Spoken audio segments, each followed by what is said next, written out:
सामाजिक भावनिक विकासाचे घटक. काल आपण बराच याच्यातला मुद्दे पाहिले होते. तर मुद्द्यांची उजळणी बघूया. भावनिक आणि सामाजिक विकास हातात हात घालून जातात. भावनांचे मूलभूत चार घटक आहेत: उद्दीपक, भावना, शारीरिक उत्तेजना आणि वर्तन. अर्भकावस्थेतील महत्वाचे वैकसिक टप्पे म्हणजे सामाजिक हास्य, सामाजिक संदर्भ, सामाजिक संकेत. तर हे महत्वाचे संकेत यामध्ये महत्वाचे आहेत.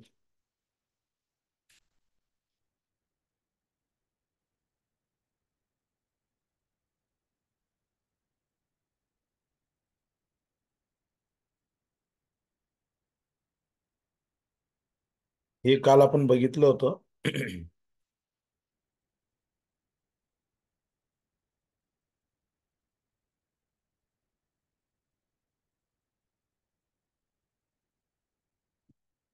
सर्वसामान्य शिस्तीची तंत्रे, कॉमन डिसिप्लिन टेक्निक्स.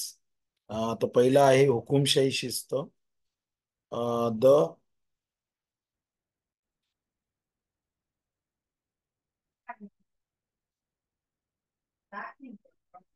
हे बघा, हुकुमशाही शिस्त. शिस्तीचे वेगळे प्रकार आपण बघणार आहोत. ज्यावेळी खूप कडक असणे, त्याची अंमलबजावणी खूप ताठरपणे होणे, ही हुकुमशाहीची शिस्तीची वैशिष्ट्ये आहेत. या तंत्रामध्ये निष्ठुर शिक्षा, अपेक्षित दर्जाप्रमाणे राहण्यात अपयश याचा समावेश होतो. यामध्ये बालकाने जर अपेक्षित दर्जा गाठण्याचा प्रयत्न केला तर मान्यतेच्या खुणा दिसत नाही. हुकुमशाही शिस्त नियंत्रण, बाह्य दबाव, शारीरिक शिक्षा दर्शवते. जे पालक हुकुमशाही पद्धत वापरतात त्यांच्या वापराबाबत ताठर असतात, त्यात बदल करण्यात सहसा यशस्वी ठरत नाही.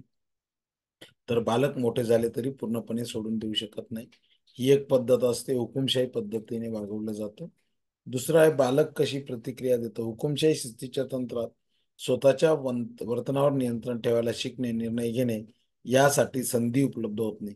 म्हणजे आई वडिलांनी अगदी हुकुमशाही पद्धतीने त्या बालकाला जर वागवलं तर तो स्वतःच्या वर्तनावर नियंत्रण ठेवायला शिकत नाही. मग तो एक प्रकारे समोरच्या गोष्टीवर अवलंबून होऊन जातो. यामध्ये बालकाबाबतचे बहुतेक सर्व निर्णय घेतले जातात त्याच्या इच्छेकडे. आणि मग हुकुमशाही शिस्तीमध्ये काय होतं की त्या विद्यार्थ्याच्या, त्या बालकाच्या इच्छा आकांक्षा मारल्या जातात. आणि यामुळे एकतर ही मुलं बुजरी होतात किंवा खूप जास्त बंडखोर होतात. म्हणजे यांना काहीच मिळत नाही, त्यामुळे न्यूनगंड निर्माण होतो आणि एक निगेटिव्ह भावना निर्माण होते. त्यामुळे ती लाजरी बुजरी होतात आणि खूप जास्त, नाहीतर मग दुसऱ्या टोकाची होतात, म्हणजे ती जास्त बंडखोर होतात. काही बालके चांगले असण्याचे ढोंग करतात पण त्यांच्यात दडलेली चीड दर्शवू शकतात. खूप जास्त शिस्त जर असेल घरामध्ये तर त्या बालकाला सगळं जग नकोसं वाटतं, विरोधी वाटतं. संवेदनशील बालक त्याच्या कोशात जाऊ शकतं. अशी बालके आक्रमक वर्तन दर्शवू शकतात. खास करून जे स्वतःचे संरक्षण करू शकत नाही, याची निष्पत्ती असामाजिक वर्तन दिसून येऊ शकते. सतत दहशत, दुःखी आणि भीती असते. अशी बालके मग हट्टी होतात, दुराग्रही होतात, नकारात्मक वृत्तीचे होतात. म्हणून हुकुमशाही पद्धतीची शिस्त घरात असता कामा नये. दुसरा आहे लोकशाही शिस्त. ऑथॉरिटेटिव्ह टेक्निक, द डेमोक्रॅटिक टेक्निक. बालकांना पालक जे स्पष्टीकरण देतात, कारणे सांगतात, चर्चा करतात, त्यामुळे एखादं वर्तन, वागणं विशिष्ट पद्धतीने करणे अपेक्षित आहे हे समजण्यास बालकास मदत होत असते. एखाद्या समस्येबद्दल बालकाचा दृष्टिकोन आणि भावना लक्षात घेऊन त्या परिस्थितीविषयी साधक आणि बाधकता स्पष्ट करतात. या प्रकारच्या तंत्रात शारीरिक शिक्षा किंवा इतर कोणतेही दंडात्मक उपाय न वापरणे हे वैशिष्ट्य आहे. पालक बालकांची शक्ती कृतींच्या योग्य नियोजनातून वळवतात, त्यामुळे बालकाची शक्ती समाजमान्य मार्गाकडे प्रत्यक्षरित्या वळवली जाते. आता लोकशाही पद्धतीमध्ये बालक कसा रिॲक्ट होतो, how does the child react. तो लोकशाही शिस्त बालकाला नियम अंगभूत करण्यास, सामाजिक अपेक्षांचे महत्त्व समजून घेण्यास मदत करते. बालक जेव्हा कायमस्वरूपी दर्जा आणि अपेक्षांवर राहतात तेव्हा बालकांना मान्यता आणि प्रशंसा मिळते. बालके जास्त चांगले, सकारात्मक सामाजिक वैयक्तिक समायोजन करतात. बालकामध्ये वैचारिक स्वातंत्र्य, वास्तविक सकारात्मक स्व संकल्पना विकसित होते. अशी बालके सहसा उत्स्फूर्त, बाहेर जायला आवडणारी आणि जबाबदार असतात. त्यांना ज्याप्रमाणे स्वातंत्र्याचा अनुभव मिळतो त्यामुळे येणाऱ्या समस्यांना दहशतीशिवाय तोंड देण्याची संमती मिळते. ते उबदार आणि मैत्रीपूर्ण आणि समवयस्क, त्यांच्या सभोवताली असणाऱ्या मोठ्या व्यक्तींबरोबर त्यांचे सहकर्त्याचे संबंध असतात. आता पहिलं पाहिलं हुकुमशाही, दुसरं पाहिलं लोकशाही, घरामधलं वातावरण, तिसरं अतिमोकळीक, परमिसिव्ह टेक्निक.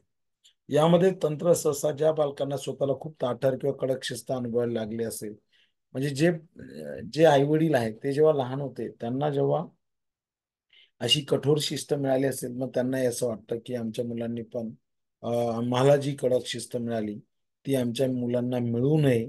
तर यासाठी एक अतिमोकळीक त्यांना मिळत असते आणि मग ते मुलांना मोकळीक वातावरण उपलब्ध करून देतात. आणि अतिमोकळीक शिस्त म्हणजे काय, तर काही प्रमाणात शिस्तीची अनुपस्थिती असणे.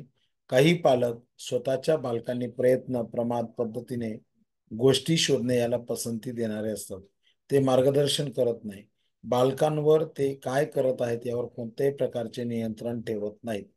बालकांसाठी कोणत्याही मर्यादा किंवा सीमारेषा ठरवलेल्या नसतात आणि बालकाला स्वतःचे निर्णय स्वतः घ्यायला संमती असते. त्याला जी पद्धत योग्य वाटते त्या पद्धतीने तो वागू शकतो. ज्या पालकांना बालके नाराज होण्याची भीती वाटत असते, अशी बालके कशी प्रतिक्रिया देतील याविषयी खात्री नसते. म्हणजे त्यांना अतिमोकळीक वातावरण दिल्यामुळे मग ते नेमके खूपच पॉझिटिव्ह वागतील, निगेटिव्ह वागतील, कसे वागतील हे आपण सांगू शकत नाही. अशा शिस्तीला पसंती देऊन पालक आणि बालके ज्या कृतीत गुंतलेले आहेत त्यात अडथळा आणत नाहीत. याच्यामध्ये बालक कशी प्रतिक्रिया देतात. ज्या बालकांना अतिमोकळीक या मार्गाने शिस्त लावलेली असते, सहसा अशी बालके गोंधळलेली आणि असुरक्षित असतात. याची निष्पत्ती म्हणजे बालके चिंताग्रस्त, आक्रमक आणि अतिशय घाबरलेली असतात. अशा वेळी मार्गदर्शन करण्याची, त्याने केलेल्या चुका सुधारण्याची गरज त्याला जास्त वाटू लागते. ज्या बालकांना मर्यादा, सीमा माहीत नसतात, त्यांना काहीच माहीत नसल्यामुळे ते दिशाहीन होतात. चिंताग्रस्तता आणि अगतिकता वाटणे हे सर्वसामान्य आहे. ज्या मुलांना अतिमोकळीक वातावरण असतं अशा मुलांच्या बाबतीत दोन गोष्टी घडतात. एक चिंताग्रस्तता असते आणि एक अगतिकता असते. हे सर्व मान्य आहे. पालकांना आपल्यामध्ये यथार्थपणे रस नाही असे बालकांना वाटते. मुद्द्यांची आम्हाला म्हणा लेक्चर चालू आहे.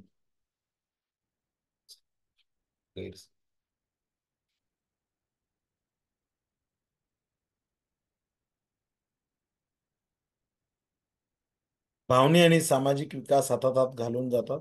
भावनांचे मूलभूत चार घटक आहेत: उद्दीपक, भावना, शारीरिक उत्तेजना आणि वर्तन. अर्भकावस्थेतील महत्वाचे वैकसिक टप्पे म्हणजे सामाजिक हास्य, सामाजिक संदर्भ, सामाजिक संकेत. सामाजिक हास्य, सामाजिक संदर्भ, सामाजिक संकेत. आता सामाजिक विकास, सामाजिक व भावनिक विकासाचे घटक कोणते आहेत, तर सामाजिक भावनिक विकासाचे घटक आहेत स्वतःचे जाणीव निर्माण होणं, इतरांबरोबर संबंध प्रस्थापित होणं, खेळ, भावना समजून घेणं, त्याचं नियमन करणे. भावनांचे प्रकार: सकारात्मक भावना आणि नकारात्मक भावना. सकारात्मक भावना असतात प्रेम, आपुलकी, आनंद.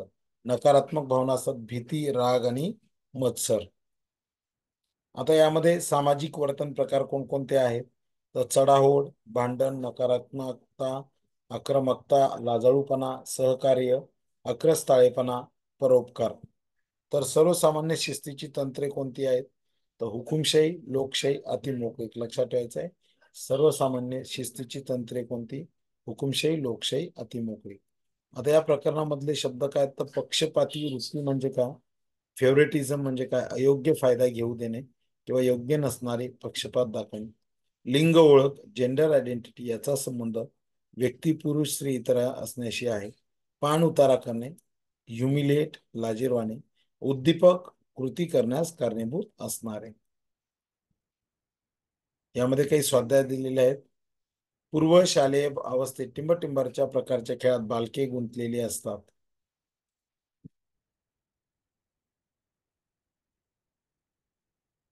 पूर्वशालेय अवस्थेत कशी गुंतलेली असतात बालक, कुठल्या प्रकारच्या खेळामध्ये, समांतर, सहकार्यात्मक, एकट्याने खेळणे. एकट्या एकट्याने खेळणे. एकट्याने खेळायला त्यांना आवडतं. बालक त्यांच्या भावना टिंबटिंब व्यक्त करतात. वारंवार. वारंवार. बरोबर. जी बालके भावनिकदृष्ट्या निरोगी सुरक्षित असतात ते इतरांबरोबर टिंबटिंब सहसंबंध प्रस्थापित करू शकतात. नकारात्मक तटस्थ सकारात्मक. प्रौढ व्यक्ती टिंबटिंब भावना समाजमान्य मार्गाने व्यक्त करतात, पण शालापूर्व बालकांना ते अवघड जाते.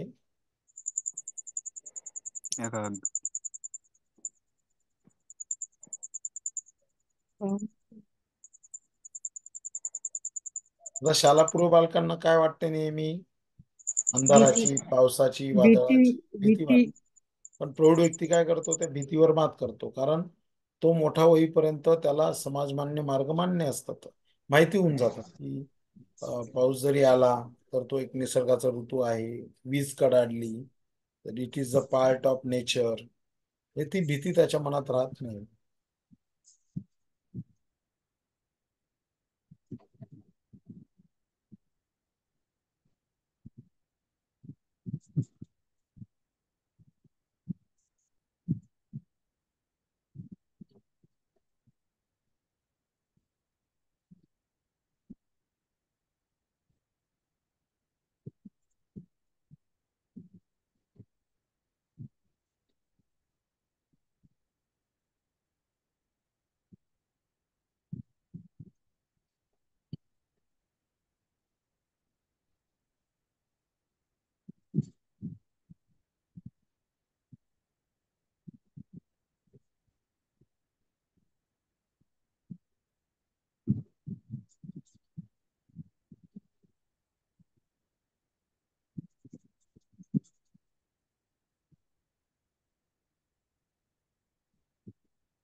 खेळापेक्षा आपण वर्तन समस्या नावाचं प्रकरण आपण बघणार आहोत, ज्याच्यावर वारंवार प्रश्न विचारले जातात. मग ते टीईटी राहो, सीटीईटी राहो, किंवा मग पेपर 1 पेपर 2 मध्ये. तर बालकांचं निरीक्षण करताना तुम्ही कधी बालकांचे वेगळे वर्तन पाहिले आहे का?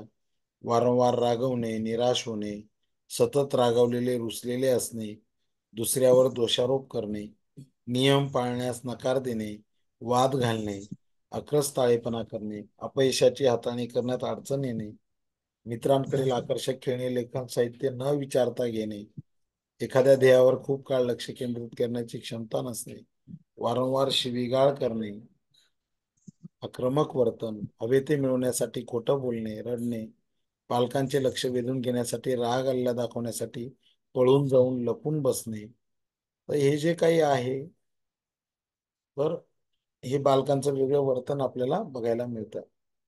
नंतर राग व्यक्त करण्यासाठी अन्न, खेळणी, वस्तू फेकणे. पूर्व बाल्यावस्थेला समस्या वय ओळखले जाते. उदाहरणार्थ, एखादा मूल पालकांसमोर सभ्य वर्तन करते, पण त्यांच्या नजरेआड गेल्यावर अचानक खूप मस्ती करते. काही वेळा त्यांना काही वैयक्तिक समस्या असू शकतात. बालके वेगळ्या परिस्थितीत वेगळे वर्तन करतात. बालकांच्या वर्तनावर कुटुंब, शाळा, शेजारी, समवयस्क, संस्कृती, प्रसारमाध्यमे हे प्रभाव टाकतात. बालके, पालक, वडीलधाऱ्या व्यक्ती, शिक्षक, समवयस्क, संगोपनकर्ते यांच्या वर्तनाचे अनुकरण करू शकतात.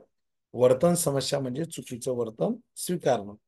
आता वर्तन समस्या म्हणजे विशिष्ट पद्धतीचं वर्तन स्वीकारलेले नसणे, जे समाज मान्य आहे, जे कुटुंबात मान्य आहे, तर असं वर्तन न स्वीकारणं, त्याचे विशिष्ट पद्धतीचं वर्तन न स्वीकारणं यालाच वर्तन समस्या म्हणतात.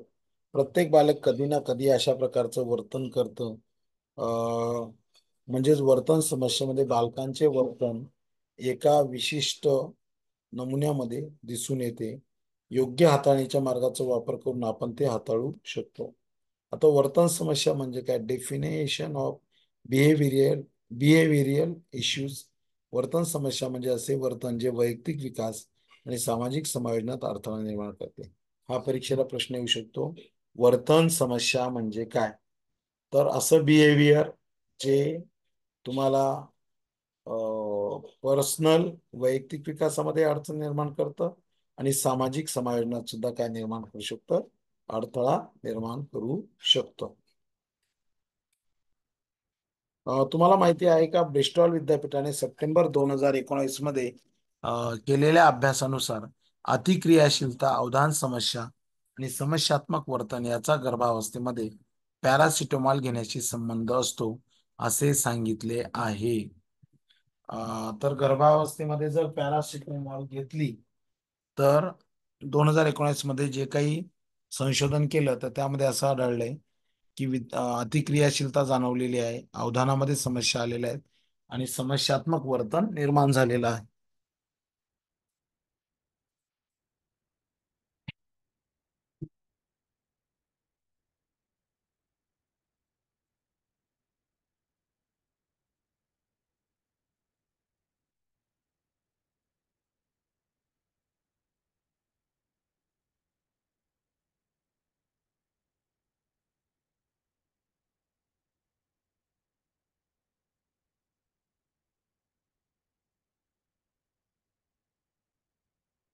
बालकामध्ये सर्वसामान्यपणे दिसून येणाऱ्या वर्तन समस्या कोणकोणत्या आहेत?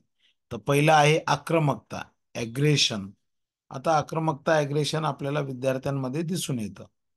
बघा, आता हा विद्यार्थी तुम्हाला चित्रामध्ये दिसतोय, तर अतिशय आक्रमक स्वभावाचा दिसतोय. त्याने गाडी फोडलेली आहे, त्याची चाकं वेगवेगळी केलेली आहे. तर दुसऱ्या व्यक्तीने काही त्रास दिलेला नसताना त्याला घाबरवणारे वर्तन म्हणजे आक्रमक वर्तन होय. आक्रमकतेची जर नीट हाताळणी झाली नाही तर त्या वर्तनाचे असामाजिक वर्तनात परिवर्तन होऊ शकते. शालापूर्व अवस्थेतील बालकांचे मौखिक प्रकटीकरण मर्यादित असते. ते लवकर त्रासतात, स्वतःला व्यक्त करू शकत नाही, त्यामुळे आक्रमक वर्तन करू शकतात. शालापूर्व बालके बऱ्याचदा वस्तू फेकून मारण्यातून आक्रमकता दर्शवतात. मारणे, लाथा मारणे, ओरडणे, हवी असली वस्तू हिसकावून घेणे यातून आक्रमकता दर्शवतात. तसेच बालके त्यांच्या पालकांच्या आक्रमक वर्तनाचे, जर आई वडील आक्रमक असतील तर बालक सुद्धा आक्रमक असतं. सर्वसाधारणपणे वयाच्या दुसऱ्या वर्षापासून बालके आक्रमकता दर्शवायला सुरुवात करतात. तिसऱ्या वर्षी मात्र आक्रमकतेची तीव्रता सर्वात उच्च असते. तर ही आक्रमकतेची कारणं काय? तर अशा बालकांना स्वतःला इनसिक्युअर फील होतं, त्यांना मत्सर वाटतो इतरांचा, ते असुरक्षित स्वतःला फील करतात.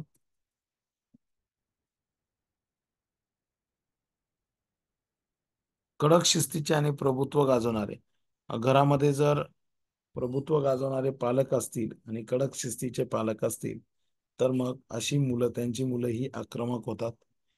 पालकांनी खूपच मुलांकडून अपेक्षा करणं, योग्य मार्गदर्शनाच्या अभावामुळे सुद्धा अशी बालके आक्रमक असतात. सगळ्या कृतींमध्ये पालकांचा अडथळा ढवळाढवळ नसणे, आक्रमक वर्तन करणाऱ्या पालकांचा आदर्श समोर असणे, चिंता आणि निराशा हे शब्दातून व्यक्त करण्यात अडचण येणे. तर हे जे आहे तर हे साधारणपणे आपल्याला दिसून येतं. कशामध्ये दिसून येतं? तर आक्रमकतेची कारण आपल्याला दिसून येतात.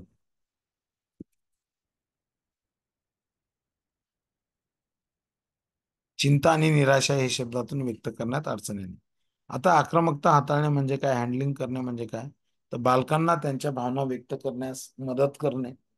तर त्या ज्या काही त्यांच्या भावना आहेत त्या का तयार झाल्या, तर त्यांना ते व्यक्त करता आल्या तर त्यांची आक्रमकता कमी होऊ शकते. आक्रमक वर्तन कशामुळे होते हे पालकांनी आणि जे संगोपन करते आहेत त्यांनी ओळखणं गरजेचं आहे. बालक जेव्हा व्यक्त होत असते तेव्हा शांत राहणे आणि त्याने जर चांगलं वर्तन केलं तर त्याला बक्षीस द्यायचं आहे, बक्षीस शोधणे. त्यामुळे मग त्याला एक पॉझिटिव्ह एनर्जी मिळते आणि तो स्वतःची आक्रमकता कमी करायला सुरुवात होते. आता जसे काही विद्यार्थी जे आहेत त्यांच्यामध्ये आक्रमकता असते. काही विद्यार्थ्यांमध्ये टेम्पर टँट्रम्स टेम्पर टँट्रम्स असतो आणि ॲग्रेशन आपण पाहिलं. टेम्पर टँट्रम्स म्हणजे काय, तर आक्रस्ताळेपणा, अकांड तांडव करणारे काही बालकं असतात. आक्रस्ताळेपणा म्हणजे काय, तीव्रतेने उद्रेक होऊन राग व्यक्त करणे, यामध्ये मारणे, लाथा मारणे, फेकून मारणे, श्वास कोंडणे असे वर्तन दिसते. 2 ते 4 वर्ष वय जे आहे ते नैसर्गिक वर्तन असते. त्यापैकी तिसऱ्या वर्षी आक्रस्ताळेपणाच्या वर्तनाची उच्च पातळी गाठली जाते. त्यानंतर हळूहळू कमी होते. वयाच्या 4 वर्षापर्यंत आक्रस्ताळेपणाचे वर्तन दिसत राहिले तर वर्तन समस्या समजली जात नाही. पण नंतरच्या वयात सतत दिसून येत असल्यास ती समस्या समजली जाते. हे जे आकांड तांडव आक्रस्ताळेपणा जे आहे तर सुरुवातीला ठीक आहे, पण नंतर जर वाढत राहिली तर ती नंतर एक प्रॉब्लेम होऊ शकतो, एक समस्या समजली जाते. जसे बालकाचे भाषा कौशल्य विकसित होते तसा आक्रस्ताळेपणा कमी कमी होत जातो, कारण त्याला व्यक्त होता येतो. तर अशी आक्रस्ताळेपणा आकांड तांडवचं चित्र दिलेलं आहे. तर आक्रस्ताळेपणा काय केला जातो, तर त्या बालक काय करतं की स्वतःचं लक्ष वेधून घेण्यासाठी प्रयत्न करतं. बालक खूप दमलेलं असतं, पुरेसा आहार घेतलेला नसणे, आरामदायी स्थिती नसणे, खेळायची संधी न मिळणे मैदानावर, स्व आई वडिलांची पालकांची खूप बंधनं असणे, लाड होत असणे, बालकाला स्वतःच्या भावना नियंत्रित करायची संधी न मिळणे, ही सगळी कारणं आहेत आक्रस्ताळेपणाची. बालक जर बालकांच्या गरजा भागू शकत नसतील तर, म्हणजे बालक काही मागते आणि पालक देऊ शकत नाही असं असेल तर आक्रस्ताळेपणा सुद्धा वाढू शकतो. असा आक्रस्ताळेपणा हाताळायचा कसा, तर पालकांनी बालकाकडे पुरेसे लक्ष आणि सुरक्षित आधार द्यावा. बालक नाटक करत नाही ना याची पालकांनी खात्री करून घ्यावी.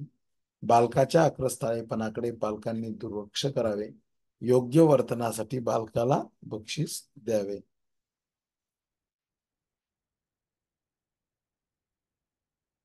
पालकांनी स्वतःच्या वर्तनावर सुद्धा नियंत्रण ठेवणे. बालकांचे आक्रस्ताळी वर्तन त्यांच्या शारीरिक समस्येमुळे नाही, तर पालकांनी डॉक्टरांकडून म्हणजे त्या मुलाला नॅचरली काही प्रॉब्लेम आहे का त्या मुलाला त्या मुलीला, ते समजून घेणं गरजेचं आहे की हे अनुवंशिकरित्या आलेलं आहे, हे सुद्धा डॉक्टरांकडून तपासून घेणं गरजेचं आहे. नंतर आहे नॉन कॉर्पोरेशन. काही विद्यार्थी असहकार्याची भावना दर्शवतात. वयाच्या 3.5 वर्षापासून बालके असहकार्यता दाखवायला सुरुवात करतात. ज्यावेळी बालके असहकार दर्शवतात त्यावेळेस बरेचदा त्यामागे काही विशिष्ट कारण सुद्धा असतं. आता जे काही असहकार ते करत असतात, तर अशा असहकारामागची कारणं काय काय? दिलेलं ध्येय बालकाच्या क्षमतेपेक्षा जास्त असणे, बालकाला समजेल अशा सूचना नसणे, किंवा त्याच्या बुद्धीच्या पलीकडे किंवा त्याला समजण्याच्या पलीकडे त्याला सूचना मिळणे. आता असहकार कसा हाताळायचा, तर मुक्त खेळायला प्रोत्साहन देणे, मुलांना मोकळं खेळू देणे, सहानुभूती आणि सहकार्याचा आदर्श समोर ठेवणे.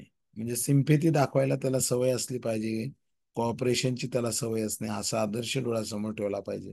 प्रत्येक बालकाला आळीपाळीने खेळण्याची संधी देणे, प्रत्येक बालकाला गटामध्ये लहान जबाबदारी देणे, दुसऱ्याबरोबर स्पर्धा करणे, मात करणे, यातून चढाओढ निर्माण होते. चढाओढीमुळे भावा बहिणींमध्ये मत्सर, स्पर्धा, मारामारी दिसते.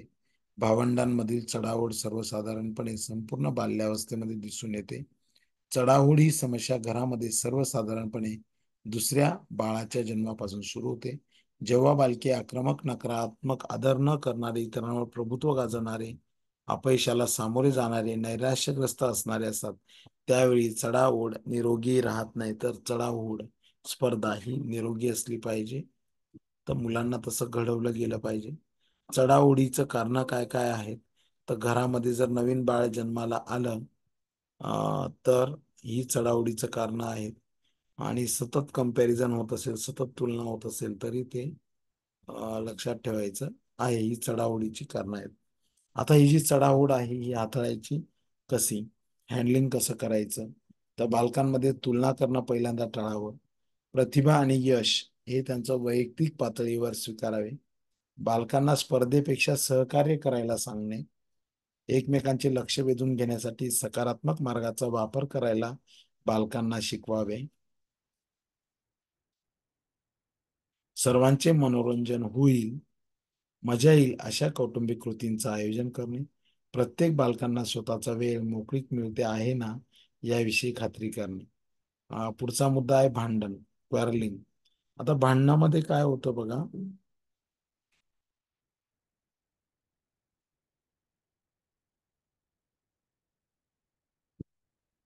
आक्रमकतेची पुढील अवस्था म्हणजे भांडण होय. आक्रमकता वैयक्तिक पातळीवर व्यक्त होते, तर भांडणांमध्ये दोन किंवा जास्त व्यक्तींचा सहभाग असतो. दोन बालकांमध्ये जेव्हा भांडण होते तेव्हा दोघांमध्ये नकारात्मक भावना असतात, त्यातील एक बचावात्मक भूमिका घेतो. भांडण वयाच्या कोणत्याही वर्षात दिसून येते.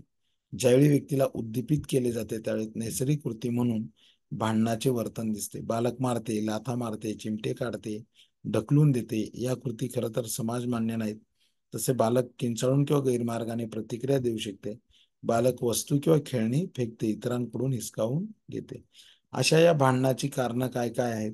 तर प्रभुत्व गाजवणारे मित्र किंवा समावेशक गट असणे, त्यामुळे भांडण होऊ शकतं. मित्र किंवा भावंडांबाबत मत्सराची भावना नसणे, मित्र किंवा भावंडांबाबत मत्सराची भावना असणे, ही कारणं बघतोय आपण. मित्र किंवा इतरांकडून चिडवणे, इतरांनी गुंडगिरी करणे, राग आणणारी परिस्थिती निर्माण होणे, बालकांची खेळणी वाटून घ्यायची तयारी नसेल, असेल, आवडत असेल तर ते सुद्धा एक छान होऊ शकतं. ओके. भांडण कसं हाताळावं? जर खेळणी वाटून घेण्याच्या कारणावरून बालके भांडण असतील तर मोठ्या व्यक्तींनी योग्य प्रकारे खेळणी वाटून मार्गदर्शन करावे. बालकांचे लक्ष भांडणाच्या कारणावरून दुसरीकडे वेधून घ्यावे. कोणी बालकाची चेष्टा करत असल्यास ते टाळावे किंवा एकमेकांना चिडवत असल्यास ते न करण्यासाठी त्यांना योग्य मार्गदर्शन करावे. एखादे बालक वारंवार भांडणाचं वर्तन दर्शवत असेल त्यामधील मूळ कारण शोधावे. बालकांमध्ये तुलना करू नये. लाजळूपणा हा एक वर्तन प्रकार आहे. या वर्तन प्रकारात बालक सामाजिक परिस्थितीतून दूर जाते. लाजाळू बालक अनोळखी वातावरणात इतर व्यक्तींबरोबर आंतरक्रिया साधताना चिंताग्रस्त असतात किंवा प्रतिबंध करतात. लाजाळू बालके नेहमी एखाद्या कृतीत भाग घेण्यापेक्षा ती लांबून बघण्यात जास्त आरामदायी असतात. लाजाळूपणा हा बालकाच्या विकासावर एक नकारात्मक परिणाम तयार करत असतो. वयाच्या 5व्या व 6व्या महिन्यापासून बालक लाजाळूपणा दर्शवतं. हे वर्तन 3 दिवसांपर्यंत सतत दिसतं. ज्या बालकामध्ये आत्मविश्वासाची कमी किंवा अभाव असतो अशांमध्ये लाजाळूपणा दिसतो. ज्या बालकांमध्ये कमी आणि अजिबात आत्मविश्वास नसतो अशांमध्ये लाजाळूपणा विशेषतः दिसून येतो. अशी बालके सामाजिक परिस्थिती किंवा लोकांना टाळतात, नजरेला नजर देणे टाळतात, संवाद साधताना भाषा ओघवती नसते, अतिचिंतित असतात, यांना मित्र कमी असतात. तर हा जो लाजाळूपणा आपण बघतोय तर याची सिम्पटम्स काय काय आहेत? अपरिचित किंवा परिस्थितीची व्यक्ती, अशा व्यक्तींच्या संदर्भात फ्रूट ज्यूस किंवा काही असेल तर ते घेतल्यानंतर लाजाळूपणा येऊ शकतो. किंवा यामध्ये आपण म्हणू शकतो की टीट फॉर टॅट होऊ शकतं. अपरिचित व्यक्ती, परिस्थितीची भीती, असुरक्षित वाटतं त्यांना. नंतर हुकुमशाही शिस्तीची पद्धत, पालकांच्या अवास्तव अपेक्षा, अतिसंरक्षित पालकत्वाची पद्धती, हे आपण या ठिकाणी पाहिलेलं आहे. ही लाजाळूपणाची कारणं आहेत. एवढ्यावर नाही तर अजून असतील. शिक्षक चुकीच्या शारीरिक पद्धतींचा वापर करणे, सातत्याने टीका, अपयशाची भीती. आता लाजाळूपणा हलणे म्हणजे काय? तर बालकांवर छोट्या छोट्या जबाबदाऱ्या सोपवणे, उदाहरणार्थ खेळणे आवरून ठेवणे, बूट किंवा कपडे जागेवर ठेवणे,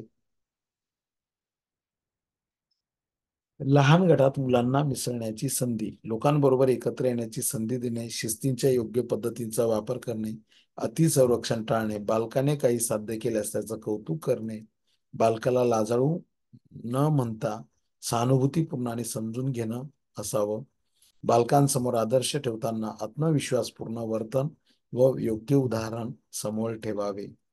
बुजरेपणा काय असतो? तर सामाजिक वातावरणाच्या भीतीमुळे बुजरेपणा येतो. बुजरे बालक नेहमी सामाजिक परिस्थिती, कार्य किंवा गटातील कार्यक्रम टाळायला बघत असतं. तर त्यामुळे बुजऱ्या बालकाला खऱ्या अर्थाने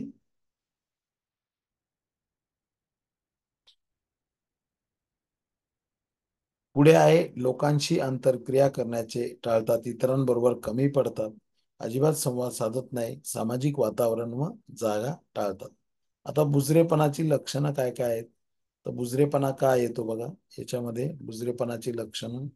तर याच्यामध्ये सगळ्यात महत्वाचं आहे बालकांमध्ये तुलना करणं, हुकुमशाही शिस्तीची पद्धत, सामाजिकरण व सामाजिक वातावरणात सहभागी होण्याची शिक्षा न मिळणे, संधी न मिळणे, वर्तनाला योग्य शिक्षा न मिळणे. आता बुजरेपणा जो येतो त्याची हाताळणी कशी करावी, लोकशाही पद्धतीचा वापर करावा, शिक्षा खास करून शारीरिक शिक्षा टाळाव्यात, गरज असेल तेव्हा मार्गदर्शन, प्रेरणा आणि प्रोत्साहन द्यावे यासारख्या अपेक्षा ठेवाव्यात. अंथरूण ओले करणे, बेड वेटिंग. अंथरूण ओले करणे हे खास करून वैद्यकीय आजारापेक्षा सामाजिक अस्वस्थतेमुळे दिसून येतो. यामुळे बालकाची स्वप्रतिमा, आत्मविश्वास यामध्ये वयाच्या 4थ्या वर्षापर्यंत मूत्र विसर्जनावर नियंत्रण येते. हे नियंत्रण रात्रीपेक्षा दिवसा अधिक ओतून दिसते. अंथरूण आले आले वयाच्या 5व्या वर्षानंतर बालकाला अनैच्छिकरित्या अंथरूण ओले होत असेल तर त्यासाठी ही संज्ञा वापरली जाते. रात्रीच्या कोणत्याही वेळी बालके अंथरूण ओले करू शकतात, परंतु सर्वसाधारणपणे झोपल्यानंतर पहिल्या काही तासातच हे घडून आलेले असते.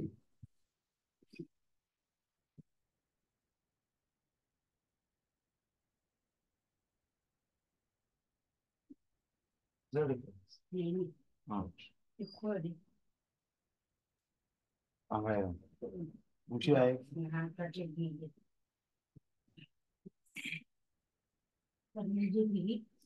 तिथं अंथरूण ओले करण्याचे प्रकार, टाइप्स ऑफ बेड वेटिंग. प्राथमिक आणि दुय्यम असे अंथरूण ओले करण्याचे 2 प्रकार आपल्याला दिसून येतात.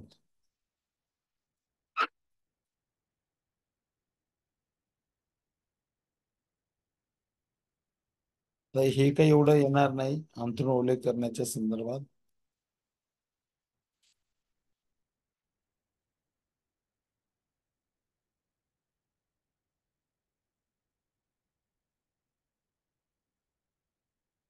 चोरी करणे, स्टिलिंग. तर याच्यामध्ये चोरी करणे म्हणजे एखाद्या व्यक्तीची वस्तू तिला न विचारता घेणे. बालके साधारणपणे वयाच्या 5व्या ते 6व्या वर्षानंतर चोरी करताना दिसतात. बालके सर्वसाधारणपणे घरी, शेजारी, शाळा इथून वस्तू चोरताना दिसतात. वयाच्या 5व्या-6व्या वर्षापूर्वी वैयक्तिक संपत्ती ही संकल्पना विकसित झालेली नसते, त्यामुळे दुसऱ्या मुलांच्या वस्तू घेणे त्यांच्या दृष्टिकोनातून चोरी नसते. म्हणजे त्या बालकांना असं वाटतं की हे आपलंच आहे. चोरी करण्याची कारणं काय, तर ज्यावेळी बालकांना वाटते की एखादी गोष्ट मिळणे माझा हक्क आहे आणि ते ज्यावेळी मिळत नाही त्यावेळेस ते खऱ्या अर्थाने चोरी करत असतात. काही वेळा बालकांना चोरी करणे हे साहसी कृत्य वाटते. काहीतरी खळबळजनक केल्याची एक भावना असते, सेन्स ऑफ एक्साइटमेंट. जर बालकाच्या गरजा पूर्ण होत नसतील तर बालके चोरी करतात. घरात हुकुमशाही पद्धत असेल तरी बालक चोरी करतात. चोरी करण्याची हँडलिंग कशी करावी, तर बालकांनी चोरी केली असेल तर बालकांच्या लक्षात आले तरी पालकांनी त्याविषयी तीव्र प्रतिक्रिया देऊ नये. बालकांना शिस्त लावताना पालकांनी त्यात सातत्य ठेवावे.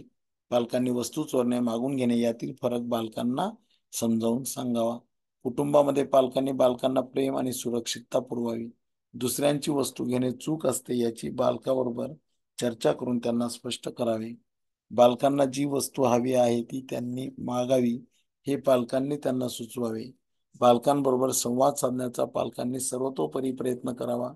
बालकांच्या प्रत्येक प्रामाणिक वर्तनाचे पालकांनी कौतुक करावे. बालकामध्ये चोरी करण्याची प्रवृत्ती जर तीव्र असेल तर अशा वेळी पालकांनी काउन्सिलरचा सल्ला घ्यावे. त्यानंतर आहे मोबाईल आणि स्मार्टफोनचे व्यसन. हा अतिशय कळीचा मुद्दा आहे. मोबाईल, स्मार्टफोनचे व्यसन. बालकाला स्वतःच्या घरी नवीन खेळण्याच्या तुलनेत स्मार्टफोन सहज उपलब्ध होते. तर्कसंगत निर्णय घेण्यावेळी बालकाचे वय झालेले नसते, त्यामुळे त्यांना सहज व्यसन लागू शकते. सर्वसाधारणपणे नोकरी करणारे पालक सुरक्षिततेच्या आणि संरक्षणाच्या कारणासाठी बालकांना स्मार्टफोन देतात. ज्या बालकांना स्मार्टफोनचे व्यसन जडते त्यांच्या शारीरिक आणि मानसिक विकासात समस्या आलेला दिसून येतात. मानसिक विकासासंबंधीच्या समस्या म्हणजे मानसिक अस्थिरता, एकाग्रता नसणे, नैराश्य, राग, नियंत्रणात कमतरता. तर शारीरिक समस्या म्हणजे दृष्टी, श्राव्य दोष, स्थूलपणा, शरीरात समतोल नसणे, मेंदू विकासात कमतरता तर यांचा समावेश होतो. संपूर्ण आयुष्यात जर स्मार्टफोनचे व्यसन कायम राहिले तर बालकाचे वैयक्तिक आणि सामाजिक नुकसान होऊ शकते. त्यामुळे पालक आणि समाजाने हे व्यसन मुलांना जडू नये म्हणून प्रतिबंधक उपाय करणं गरजेचं आहे. मोबाईल आणि स्मार्टफोन व्यसनाची हाताळणी. पालकांनी बालकांबरोबर जास्तीत जास्त वेळ घालवावा. बालकांचे स्वतःवर नियंत्रण कमी असते, त्यामुळे पालकांनी नियंत्रण ठेवण्याची गरज असते. स्मार्टफोन स्क्रीनच्या व्यसनाला प्रतिबंध करण्याचे ध्येय ठरवून बालकांना त्याबाबत योग्य शिक्षित करावे. पालकांनी बालकांवर स्मार्टफोनचा जो तीव्र प्रभाव आहे तो ओळखून त्यापासून बालकांना दूर ठेवण्यासाठी योग्य पावले उचलणे आवश्यक आहे.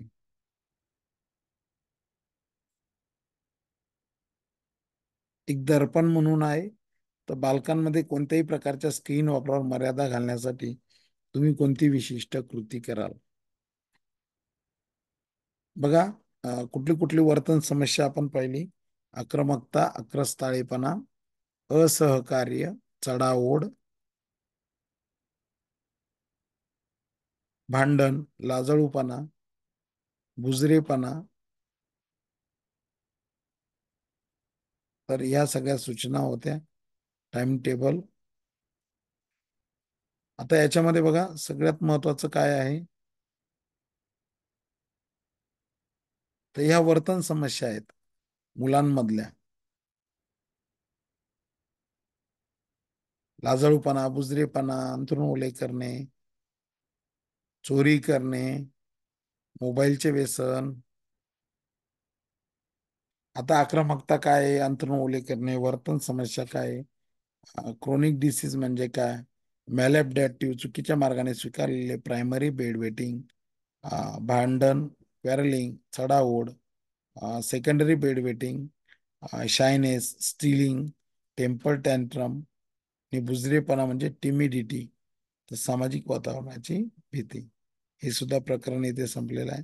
पूर्व बाल्यावस्था काय म्हणून ओळखली जाते?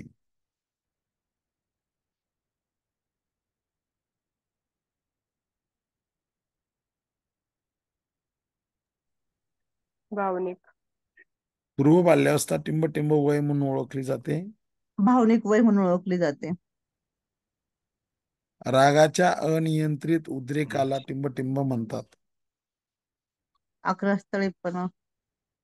जर टिंबटिंबची हाताळणी नीट झाली नाही तर त्याचे रूपांतर असामाजिक वर्तनात होऊ शकते. आक्रमकता. आक्रमकता. अगदी बरोबर. असे वर्तन ज्यामध्ये बालक स्वतःला सामाजिक वातावरणापासून दूर ठेवते याला काय म्हणतात? लाजाळूपणा. अगदी बरोबर. इथे जोड्या दिल्या. आक्रस्ताळेपणाची काय जोडी येईल? आक्रमकतेचे विस्तारित रूप. नाही नाही, असहकार्य. Sorry sorry. हो बरोबर आहे. असहकार्य,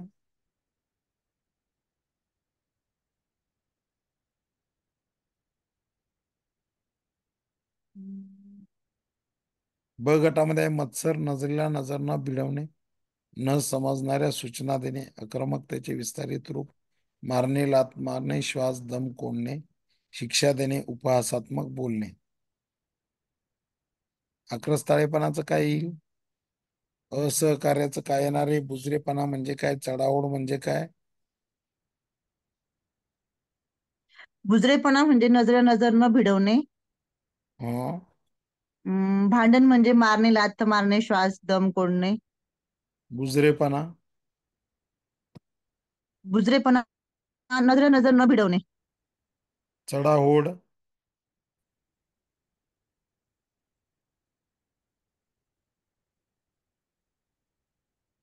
मत्सर. वेगळा शब्द ओळखा. चोरी करणे, आक्रमकता, चढाओढ, आक्रस्ताळेपणा, खोटे बोलणे, अध्ययन क्षमता, असहकार्य. अध्ययन क्षमता. पहिला संबंध, पहिल्या साधारणपणे पहिला शब्द त्याचा संबंध, मग दुसरा शब्द त्याचा संबंध. आक्रस्ताळेपणा रागाचा अनियंत्रित उद्रेक. आणि लाजाळूपणा म्हणजे काय?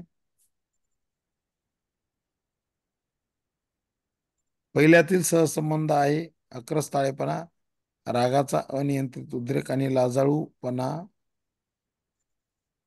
लाजाळूपणाचं काय येईल मग?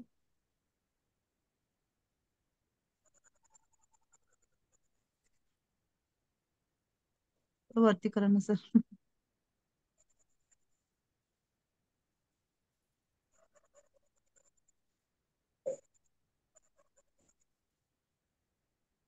आक्रस्ताळेपणा रागाचा अनियंत्रित उद्रेक. मग लाजाळूपणा काय आहे?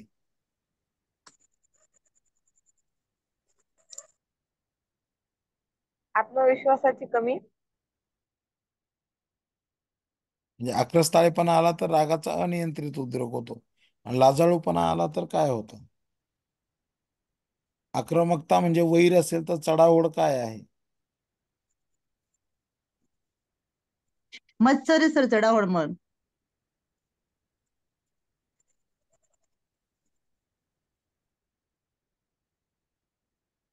आता आक्रस्ताळेपणा काय येतो? रागाचा अनियंत्रित उद्रेक. आणि लाजाळूपणा केव्हा येतो मग?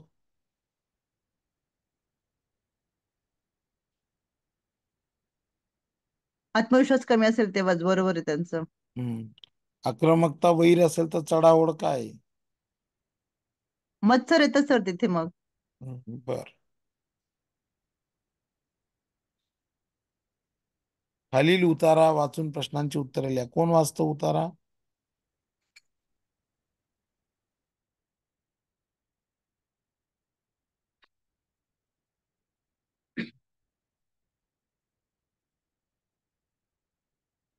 वाचू का सर मी? रुपाली देवरे. हा, वाचा मॅडम.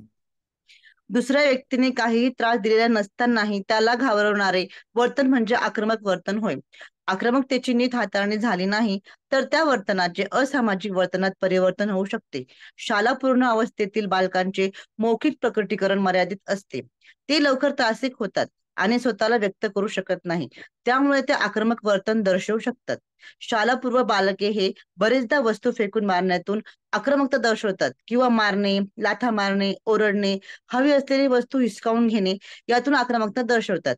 तसेच बालके त्यांच्या पालकांच्या आक्रमक वर्तनाचे सुद्धा अनुकरण करतात. सर्वसाधारणपणे वयाच्या दुसऱ्या वर्षापासून बालके आक्रमकता दर्शवायला सुरुवात करतात. तिसऱ्या वर्ष आक्रमकतेची तीव्रता सर्वात उच्च असते.